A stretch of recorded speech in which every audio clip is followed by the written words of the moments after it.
everyone, welcome to my channel. My name is Melissa Jones and today I am filming my 33-week twin pregnancy update for you.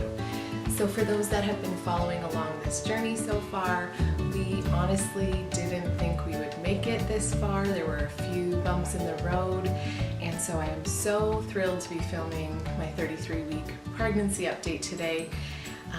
And for those that have been watching so far, you also know that 34 weeks is my ultimate end goal. So a lot of my OBs didn't think I would make it this far, but they were hoping for at least 34 weeks, and we are officially 3 days away from meeting that goal. So I am so thrilled to be here and still pregnant and filming this, but with that being said, we did have a bump in the road this week. It was small, but come this Monday, I had been noticing in the evening that my contractions started to pick up and get a little bit more intense, so I started to time them, and they were about 5 to 7 minutes apart, and they were each lasting about 30 seconds to a minute long. And so I drank lots of water and got up, walked around a little bit and tried to just stretch it out, and things did subside. So the next day came around, Tuesday, and I noticed it started happening again around the same time in the evening, and actually even once throughout the day as well. So I started to get a little bit more worried and timed them again, but after about an hour and a half, 2 hours, they went away. I took some Tylenol Tuesday just because they were getting intense with the discomfort, so I took some Tylenol. That seemed to help. I took a little nap and things subsided again. Then come Wednesday, same thing happened.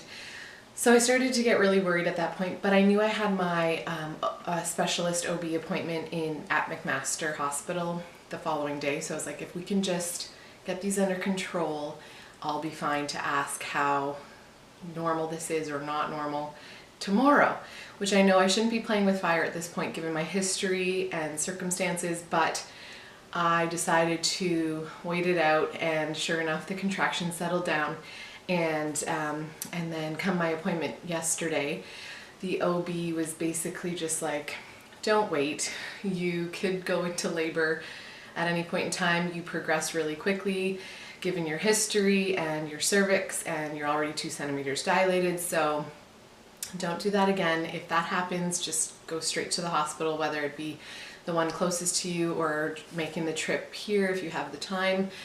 So we are officially on very close monitoring of these contractions. At that appointment yesterday, they did send me for a non-stress test. Both babies' heart rates were great and they were very active, but the contractions were being picked up very regularly on the non-stress test. However, they weren't concerned because they sort of tapered off, and then they weren't intense in pain or discomfort yet. So my OB decided to physically check me, and I was still 2 to 2.5 centimeters dilated, but I had thinned out quite a bit more than when they had checked at week 30 when they discharged me from MAC. So she wants me to be very careful, take it easy, monitor things, come in if anything changes again. So that's sort of where we're at this week, and I'm still praying and optimistic that we will make it to 34 weeks, but at this point she said, if you get those contractions again and they're lasting over an hour, come in. So that's where we're at this week. In terms of symptoms, I have not been sleeping at all this week.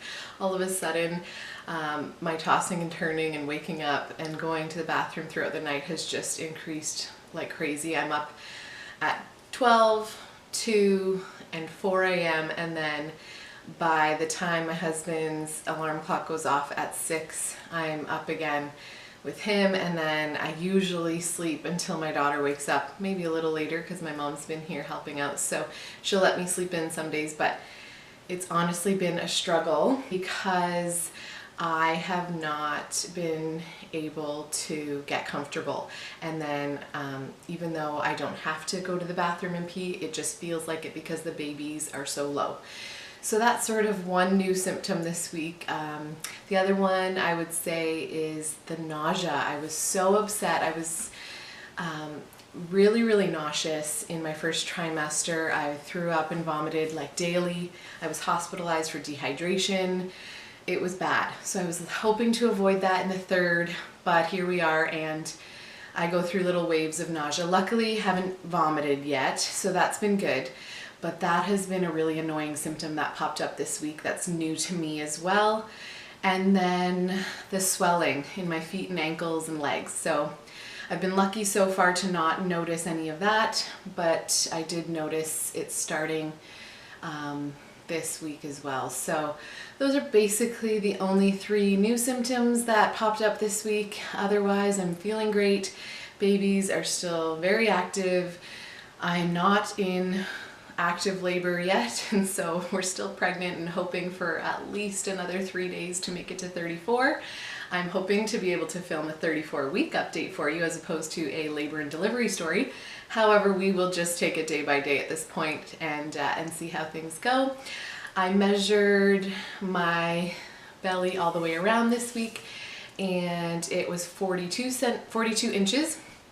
And then my weight gain is 31 pounds total so far. So I weighed in this morning at 151 pounds. So feeling good despite all that. And I'll give you a little bump update here now, and then hopefully see you guys in my next video next week.